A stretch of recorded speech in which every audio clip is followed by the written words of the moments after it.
श्रीमान् वेङ्कटनाथार्यः कवितार्किककेसरी वेदान्ताचार्यवर्यो मे सन्निधत्तां सदा हृदि यस्य वाक्कृतिपर्यन्ता यतिरहति तस्मै वेदान्तगुरवे भूयो भूयो विशुद्धविज्ञानघनस्वरूपं विज्ञानविश्राणनबद्धदीक्षं दयानिधिं देहभरतां शरण्यं देवं भयग्रीवमहं प्रपद्ये श्रीवत्सजह्नमिश्रेभ्यः नमोक्तिमधीमहे यदुक्तयस्त्रीकण्ठे यान्ति मङ्गलसूत्रताम् திருமாலிருப்பதை அழகர அனுபவிக்கிற ஆழ்வான். ஆழ்வான் பெரிய வேதாந்தி. உபனிஷத்துக்கள்ல பரமாத்மா பரம்பிரம்மா என்றெல்லாம் போற்றப்படும் சாட்சாத் சிவன் நாராயணனை எப்படியெல்லாம் உபனிஷத்துக்கள்ல எம்பெருமானுடைய திவ்யாத்மஸ்வரூபத்தையும் திவ்யமங்கல விக்கிரகம் அதே மாதிரி பரமாத்மாவுடைய கல்தர் கல்யாண குணங்கள் இவைகளை எல்லாம் உபனிஷத்துக்கள் எப்படி உத்கோஷம் பண்ணுகின்றனவோ அதே மாதிரி இங்கேயும் ஆழ்வான் அவற்றை அனுபவிக்கிறார். இன்றைய தினம் 23வது ஸ்லோகத்துல ஆழ்வான் அந்த வேதாந்தார்த்தங்களை சொல்லி அது மூலமாக அழகர அனுபவிக்கிறது பார்க்க இருக்கின்றோம். இதுக்கு முன்ன ஒரு விஷயம் சொன்னார். லோகத்துல குணாயத்தம் லோகை குணஜிபதம் மங்களபதம்னு சொல்லிட்டு நல்லவன் கெட்டவன் சொல்றதே அவனிடத்துல இருக்கக்கூடிய குணத்தை கொண்டுதான் சொல்றது. குணஜம் குணிநோகி மங்களத்துவம் பிரமிதம் பிரதிபயஸ்வரூபமேத்ய என்று சொல்றதுனால இந்த இடத்துல வரைச்சு இந்த உலகத்துக்கு மாறுபட்டதாக இருந்திருக்கு. உண்மை அடைந்து அந்த சுந்தரபாகுவாக எழுந்தருள் இருக்கிற எம்பெருமான அடைந்து அந்த குணங்கள் நிரம்பெறுகின்றன என்று அருளி செய்தார். இப்ப இன்னொரு சுவாரஸ்யமான ஒரு விஷயத்தை சொல்றார். அதிபதிதாவதிஸ்வமஹிமானுபவ பிரபவத் சுககிருத நிஸ்தரங்க ஜலதீட நித்யதசம் प्रतिभटमेव हेयनिकरस्य तथा प्रतिमं हरिमिह सुन्दराह्वमुपयामि वनाद्रितटे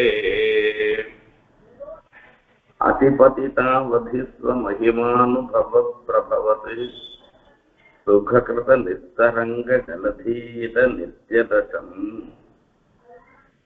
எம்பெருமானுடைய மகிமை எம்பெருமானுடைய பெருமகள் இதுக்கு ஒரு எல்லையே இல்லையா. அதிபதித அவதி, அவதினா எல்லைன்னு அர்த்தம். அந்த எல்லை கடந்ததாக இருந்துருக்கு. அதிபதித்தம் எல்லை மீறினதாக எல்லை கடந்ததாக இருக்குன்னாக்க எல்லையற்றதாக இருக்குன்னு அர்த்தம். அந்த எல்லையற்றதாக இருக்கக்கூடிய ஸ்வமகிமா இதுல ரெண்டு எல்லை கடந்ததாக இருக்கு, எல்லை அற்றதாக இருக்குன்றதுல வளர்த்து ரெண்டு விஷயம். எல்லை கடந்ததுன்னாக்க சில சமயங்கள்ல நம்ம எதனா ஒரு யாரான கோச்சிக்கிறதோ இல்ல சில வார்த்தைகளை சொல்றதோ அது வரம்பு மீறியதாக இருக்குன்னு அர்த்தம். அவ்வளவுதான் அதுக்கு அர்த்தம் எல்லை கடந்ததுன்றது. எல்லையே இல்லாத இருக்குன்னு சொல்றது இருக்க அதுக்கு ஒரு வேறுபாடு இருந்துருக்கு. சீமான்னு ஒண்ணு இருந்தா இப்போ ஆகாசம் எங்க முடியறதுன்னு கேட்டாக்க எல்லையே கிடையாது. சமுத்திரம் எங்க முடியறதுன்னு கேட்டா எல்லையே கிடையாது, யாருக்கும் தெரியாது. அந்த மாதிரி எம்பெருமானுடைய திருக்கல்யாண குணங்களுடைய இயத்தா இவ்வளவு இவ்வளவுன்னு சொல்றது எதனா சொல்ல முடியுமா அப்படின்னா அது முடியாததாக இருக்கு. அதிபதி தான் அவதி, எல்லை கடந்ததாக எல்லையற்றதாக இருக்கக்கூடிய ஸ்வமகிமா அந்த எம்பெருமானுடைய பெருமைகள். இந்த பெருமைகளை பற்றி தான் இந்த இடத்துல சொல்ற. அதிபதிதாவதிஸ்வமஹிமானுபவ பிரபவத் சுககிருத நிஸ்தரங்க ஜலதீட நித்யதசம். ஒரு சில விஷயங்களை நாம யோசனை பண்ணி பார்த்தோம். சில பேர் நிஜமாவே ரொம்ப நிறைய நல்ல காரியங்கள்லாம் பண்ணிருப்பா. தாம் பண்ணின நல்ல காரியங்களை நினைச்சு பார்த்துக்கிறான். அப்படி பார்த்துக்க செய்ய ஒரு பெரிய சந்தோஷம் நமக்கே ஏற்படும். நம்ம நல்ல காரியம் பண்ணிருந்தோம்னாக்க, அதுவும் என்ன மாதிரி வயசானவளா இருக்கிறச்சு சின்ன வயசுல நம்ம பண்ணின ஒரு செயல்களை நினைச்சு பார்க்கிறோம்.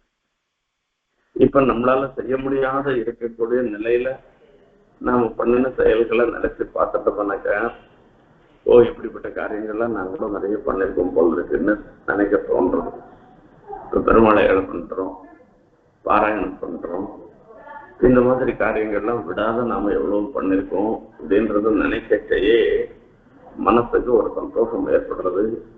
அந்த பெருமைகளை நினைக்கிறதுனால நமக்கு அதுவும் அந்த பகவத் கைங்கரியம், ஆச்சாரிய கைங்கரியம் இதெல்லாம் நினைச்சு பார்த்தோம்னாக்க நமக்கே ஒரு சந்தோஷம் ஏற்படுறது. இப்ப பெருமாள் என்ன பண்றாரா, பாஞ்சராத்திர சாஸ்திரத்துல சொல்லிருக்கு. அதுல நித்தியோதித்த திசை, சாந்தோதித்த திசைன்னு 2 திசை சொல்லப்படுகிறது.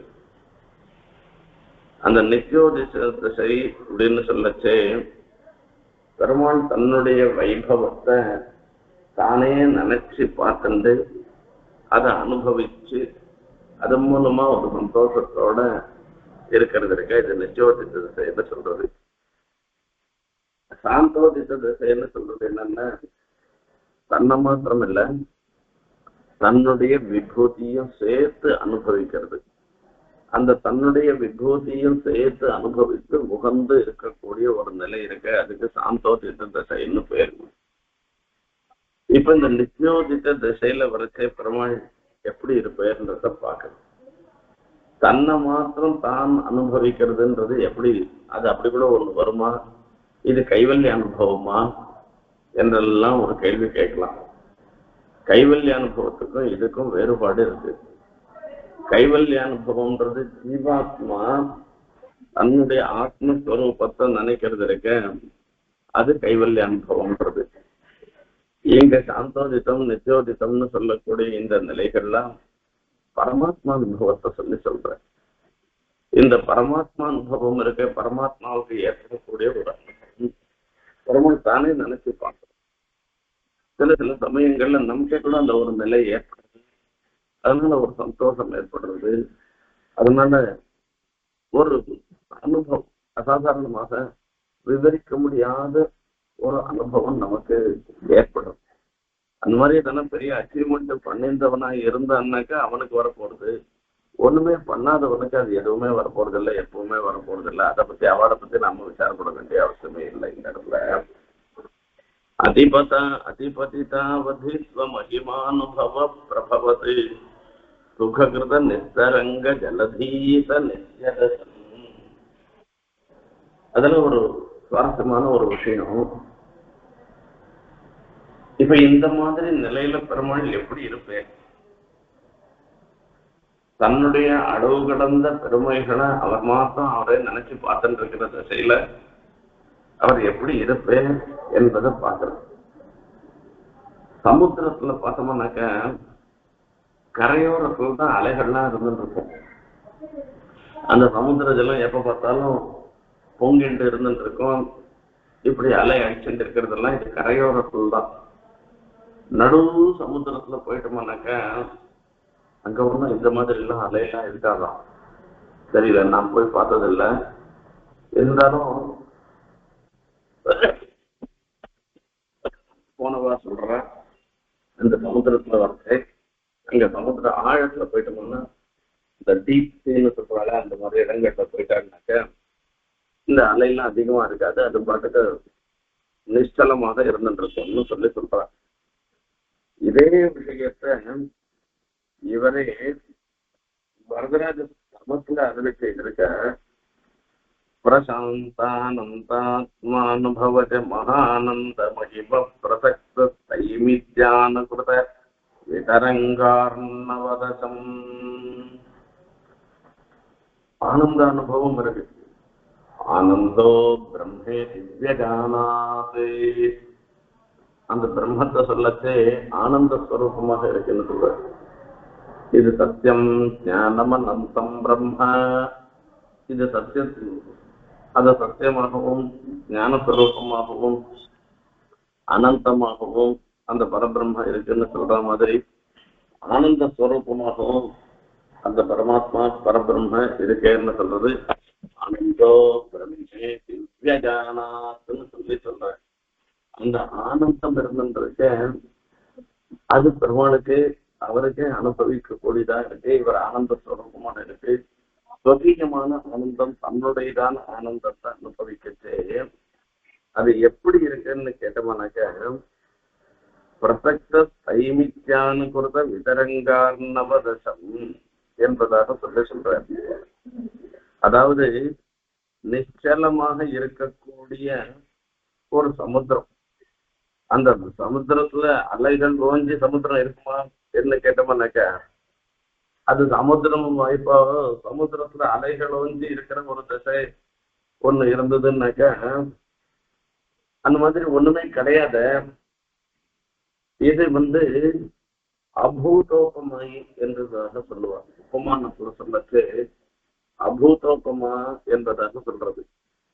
அபூதோபமானாக்க இருக்கிற விஷயத்துல இல்லாத, அதாவது நடக்காத ஒரு விஷயத்த உபமானமாக சொல்றது. சமுத்திரத்துல அலை ஓஞ்சதுன்னாக்கா சமுத்திரம் எப்படி இருக்குமோ அப்படி பெருமாள் தன்னுடைய நிலையை தியானம் பண்ற என்று சொன்னோம்னா, இப்ப நாம பார்க்கிற சமுத்திரத்துல அலை ஓஞ்சி எப்பவுமே நாம பார்க்க முடியாது.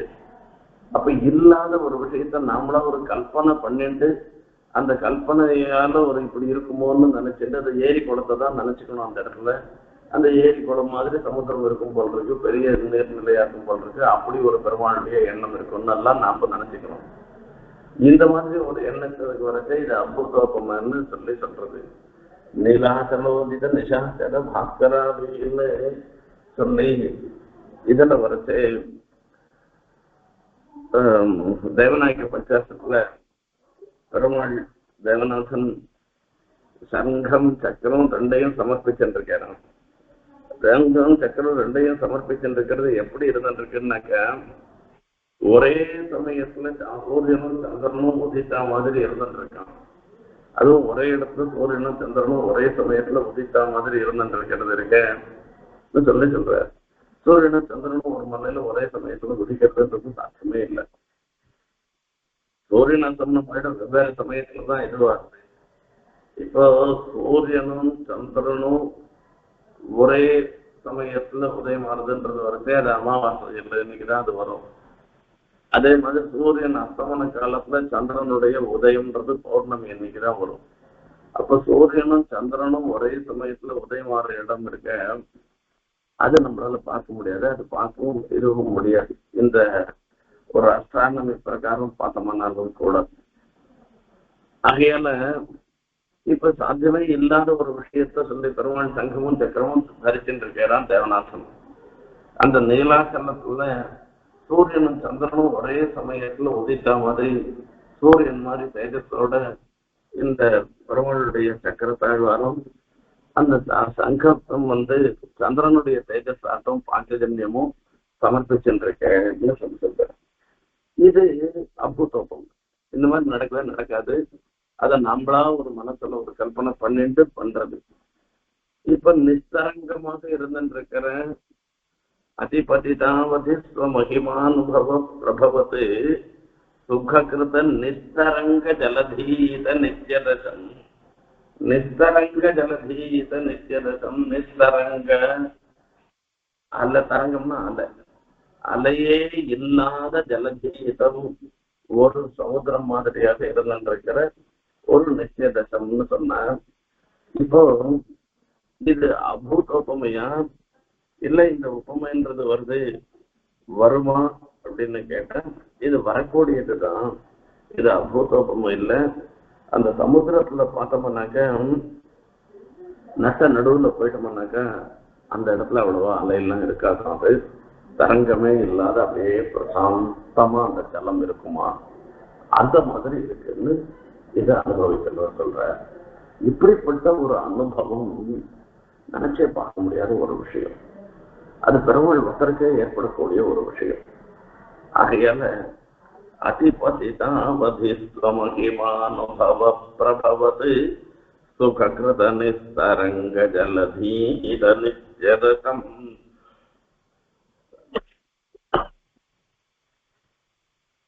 प्रतिभटमेव हेयनिकरस्य सदा प्रतिमम् हरिमिह सुन्दराह्वमुपयामि वनाद्रितटे. இப்போ பெருமாள் ஆனந்தமாக எழுந்தருள் இருக்கு என்பதுல ஒன்றும் சந்தேகமே இல்லை. இப்படி ஆனந்த ஸ்வரூபமாக எழுந்தருள் இருக்கிற எம்பெருமான் தன்னுடைய நிலையை தானே அனுபவிச்சு பார்க்கிறேன். அது சமுத்திரத்தின் நடுவில் அலையில்லாத ஒரு சமுத்திரம் மாதிரி இருந்திருக்கிற ஒரு சன்னிவேசம். அப்படிப்பட்ட அந்த சுந்தர பஜனாக சுந்தர தோளுடையனாக எழுந்தருள் இருக்கிற அந்த எம்பெருமான் பிரதிபடமேவ ஹேய நிகரஸ்ய சதா பிரதிமம். ஹேய நிகரஸ்ய பிரதிபடம், ஹேய சமூகங்கள் விளக்க வேண்டிய கெட்டதாக இருக்கக்கூடியவை என்ன உண்டோ அவை எல்லாத்துக்கும் எதிர்த்தட்டாக எழுந்தருள் இருந்திருக்கிறான். இருட்டுக்கு வெளிச்சம் போலவும் சர்ப்பத்துக்கு கருத்மான் போலவும் எந்த ஒரு அந்த ஹேய குணங்கள் எல்லாவற்றுக்கும் எதிர்த்தட்டாக இருந்துருக்க. எவ்வளவோ ஆனந்த குணம் இருந்து எங்கேயான ஒரு மூலையில துளிவுட்டு ஹேய குணம் இருந்ததுன்னா கூட அது பிரயோஜனம் இல்லாத போயிடும். அந்த மாதிரி இல்ல, எம்பெருமான் அந்த ஹேய குணங்களுடைய சம்பந்தம் துளி கூட இல்லாத இருக்கு. ஹேய குண சாமானாதிகரண்ய அசகிஷ்ணுத்துவம் என்பதாக சொல்றாங்க. சாமானாதிகரண்யம்னா ஒரே இடத்துல ரெண்டும் இருக்கிறது இருக்கு. அது சமானாதிகரணம்னு சொல்லி சொல்றது. ஒரு இடத்துலயே கோபமும் இருக்கு, குணமும் இருக்கு. நல்லதை கொடுக்கறது தானம் பண்றதுன்ற குணமும் இருந்ததுன்னாக்க அப்ப அந்த குணத்துக்கு ஒரு பெரிய ஏற்படாது. அந்த கோபம்லாம் இல்லாமல் தீய குணங்கள் எதுவும் இல்லாமல் நல்ல குணங்கள் மாத்திரம் இருந்தாதான் அதுக்கு சிறப்பு. அதே மாதிரிதான் இந்த இடத்துல எம்பெருமானுக்கு வரட்டு அவர் ஆனந்த சுரூபமாக இருந்துட்டு ஹேய குணங்கள் எல்லாவற்றுக்கும் எதிர்த்தட்டாக இருந்துட்டு அவர் ஹேய பிரச்சனைக்கத்துவம் சொல்லி சொல்ற. இது பெருமாள் ஒருத்தருக்கே இது உண்டு, மீது பேச்செல்லாம் கிடையாதுன்னு சொல்லி சொல்ற. சதைவ ஹேய நிகரஸ்ய பிரதிபட்டம்னு ஒரு வார்த்தை சொல்லி சொல்றாரு. எப்பொழுதுன்ற ஒரு வார்த்தை, அதாவது சதைவன்னு எப்பொழுதும் அர்த்தம். ஸ்ரீவைகுண்டத்துல பரமாக எழுந்துள்ள இருக்கிற எம்பெருமான் அந்த திசையிலையும் சங்கர்ஷண பிரதிம்னா அன்னதன்னு சொல்லக்கூடிய வியூக திசையிலையும் சரி, விபவ திசையிலையும் ஆர்த்த திசையிலையும் அர்த்த திசையிலையும் எல்லா நிலையிலையுமே எந்த விதமான செய்ய குணங்களும் இல்லாதவராக தான் எம்பெருமான் சென்றிருக்க. ஆனந்த ஸ்வரூபமாக தான் பெருமாள் எழுந்திருக்க. அவர் அப்பிரதிமம் தன்னொப்பார் இல்லாதவனாக எழுந்திருக்க இருந்திருக்கவர். இதுக்கு காரணம் கீழே சொன்னதுதான்.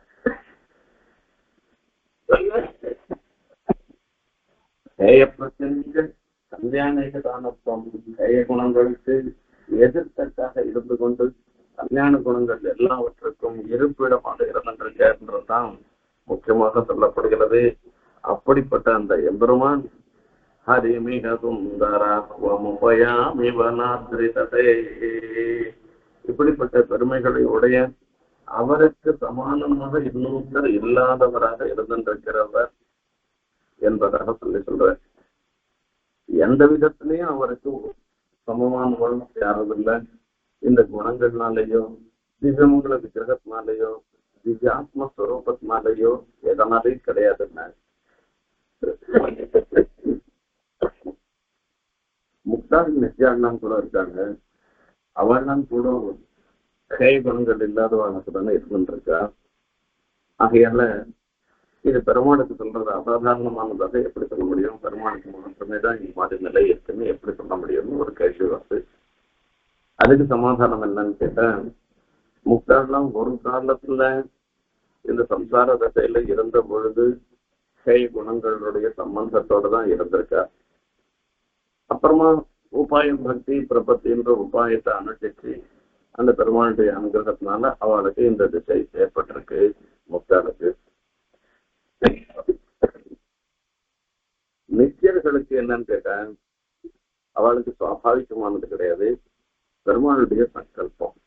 இவன்னா எப்பவுமே ஆனந்த குணத்தோடையும் கைகள் இல்லாதவர்களாகவும் இருந்து கொண்டு சேவை பண்றதுல எனக்கு கைகரியம் விஷயம் பெருமாள் சங்கல்பிக்கிறேன்.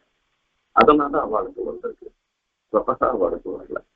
ஆகையால சொத்தகா தன்னாலேயே கைய பிரச்சனைகத்துவம் கல்யாண சாமர்த்தமும் இருக்கிறது யாருக்குனாக்கா அந்த பெருமாள் ஒத்தாக்குதா பரபிரம்ம பொருத்தமாக இருந்திருக்கிற பெருமாள் மாத்திரம் தான் இருக்கிறபடினால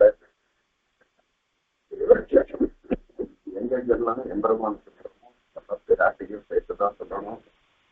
அந்த திவ்ய தம்பதிகளுக்கு தான் அது உண்டே தவிர வேற யாருக்கும் அந்த மாதிரி கிடையாது. கைய பிரச்சனைக்கு கல்யாணத்துக்கு தானது கிடையாது. ஆகையால அவரை பண்ணக்கு அப்பிரதீமம் தன்னோப்பார் இல்லாதவராக என்ற அந்த ஒரு விஷயத்தையும் சேர்த்து சொல்ற அப்படிப்பட்ட சுந்தரி மிகவான திரிதடே உபயாமி. அப்படி சுந்தரபாபு என்று சொல்லப்படுகிற அந்த எம்பெருமானை, அந்த அழக பிரானை இந்த திருமாலிகள் சோரை அடிவாரத்துல உபயாமி நான் சரணமாக பற்றுகிறேன், அவனை அடைகிறேன் என்றெல்லாம் சொல்லி அர்த்தம். இங்க ஹரிமிகம் அனாத்திரித்தடைய உபயாமின்னு ஹரின்ற ஒரு வார்த்தையை சொல்ற. ஹரின்றதுனால பாபங்களை எல்லாம் போக்கடிப்பவர் என்பதாக ஒரு அர்த்தம். நம்மளுடைய பாப்பங்கள் எல்லாவற்றையும் போக்குன்னா ஹரியும் ஹரந்த மனுயந்தி தேவா இது திருப்பி சொல்றது. இந்த ஹரின்றதுக்கு ஹரந்தம் அனுயந்தி தேவாதான் எல்லோரையும் அபதர் எம்பெருமானான ஹரிய மீதி தேவதைகள்லாம் பின்தொடர்ந்து செல்கின்றனர் என்பதாக சொல்ற. இப்ப பிரம்மா, இந்திரன், ருத்ரன் முதலிய எல்லா தேவதைகளையும் அந்த பெருமாளை பின்தொடர்ந்துதான் தன்னுடைய பாபங்களை எல்லாம் போக்கடித்து விரும்புகிறார்கள் என்பதாக சொல்லி இந்த ஹரின்றதுனால சொல்ற. ஹரில் ஹரதி பாபானின்னு இதுக்கு நிர்வச்சனம் பண்ணப்பட்டிருக்கிறது. ஆகையால இப்படிப்பட்ட அந்த எம்பெருமானை நான் சரணமாகப்பட்டிருக்கிறேன்னு சொல்றேன். அடுத்த ஸ்லோகத்துல இன்னொரு அற்புதமான ஒரு விஷயத்தையும் சொல்றார். அதையும் நாம இப்பொழுது பார்த்தோம். சதா சாத்புண்யாக்கை ऋतुलबल विज्ञान जगन प्रभावीश्वर्ये अवधि विदुरैर्दशम् ध्रुमस्तो मन्मोहसे परिसरमहोद्यानमुदितम् प्रपद्ये अध्यारूढश्रियम् इममहं सुन्दरभुजम् अहं सुन्दरभुजं प्रपद्ये.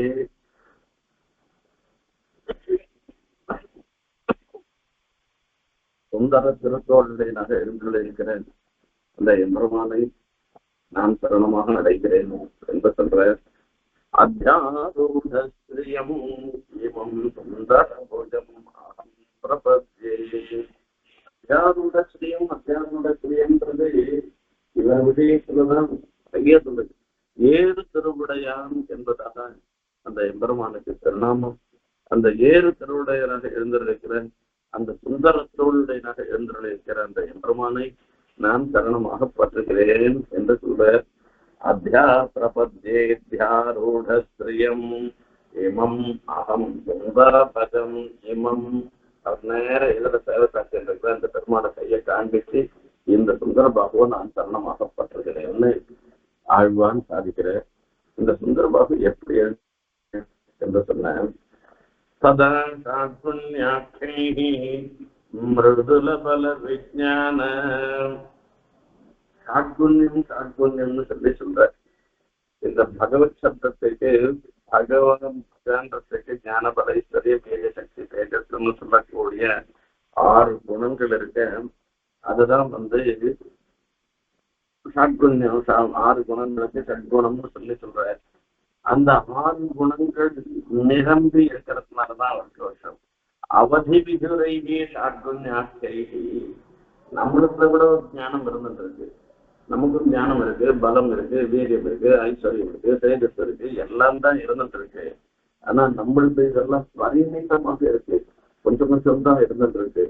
அளவிட முடியாத தியானம்ன்றது நம்மள்கிட்ட இல்லை. நம்மளுடைய தியானத்துக்கு சந்தோஷம் இருக்கு, விகாசம் இருக்கு, ஈஸ்வரனுடைய தியானம் இருக்கு, சம்பூர்ண தியானம் இருக்கு. எப்பவுமே விகசிதமாக தான் இருக்கே தவிர எந்த ஒரு தன்னிறைத்தக்கூடியும் தன்னிமொழி உண்டு, குறவே இல்லாததாக இருக்கு, சங்கோச்சமே இல்லாததாக இருந்துருக்கு. சதா ஷாட்குண்ய அவதி விதுரை ஷாட்குண்ய. இங்கேயும் போன ஸ்லோகத்துல சொல்ற மாதிரி அதிபதிதாவத்தின்னு சொல்ற மாதிரி இந்த எம்பெருமான் இடத்துல இருக்கக்கூடிய ஞான பலைஸ்வரிய வீரிய தேஜஸ்ன்னு சொல்லக்கூடிய 6 குணங்களுக்கும் இவ்வளவுன்னு சொல்ல முடியாத அவதி எல்லையற்றதாக இருக்கக்கூடியது அவதி விதுரைகின்னு சொல்லிட்டு மிருதுட பல விஞ்ஞான இதுல சொல்லிட்டு எப்படிப்பட்ட அந்த சாத்வன்யன்றது இருக்கு, ஞான பலைஸ்வரிய தேஜஸ்வி தேஜஸ்ன்னு சொல்றது இருக்கு. இது மொத்தமே ரொம்ப ரொம்ப விசாரமாக இருந்துருக்கு. பிருதுலன்னு ஒரு அர்த்தம் இருக்கு. சதா ஷாட்குண்யாய்கி பிருதுல பல விஞ்ஞான. பிருதுலன்னா ரொம்ப ரொம்ப பெருமை வாய்ந்ததாக இருந்துருக்கு. பலம் எல்லாவற்றையும் கலைப்பின்றி தாங்குவது இருக்கு, அதுக்குதான் பலம்னு பெரு. ஞான பலம்னாக்க பெருமாள் லோக மொத்தத்தையும் சிருஷ்டி பண்றது. இப்படி பெருமாள் பண்ற சிருஷ்டி பண்றதுனால ரொம்ப ஆயாசமா இருக்குமான்னா பெருமாளுக்கு எதனா கஷ்டமா இருக்குமா? இந்த சிருஷ்டி ஸ்திதி பிரளயம் எல்லாமே பகவத் ஆயத்தமாக இருந்துட்டு இருக்கேன். பெருமாள் எதனா சமப்படப்படுறன்னு ஒரு சிரமமும் படத்தையாம். அப்படிப்பட்ட ஒரு பலத்தோட இருந்துட்டு இருக்கவர் விஞ்ஞானம் எல்லாவற்றையும்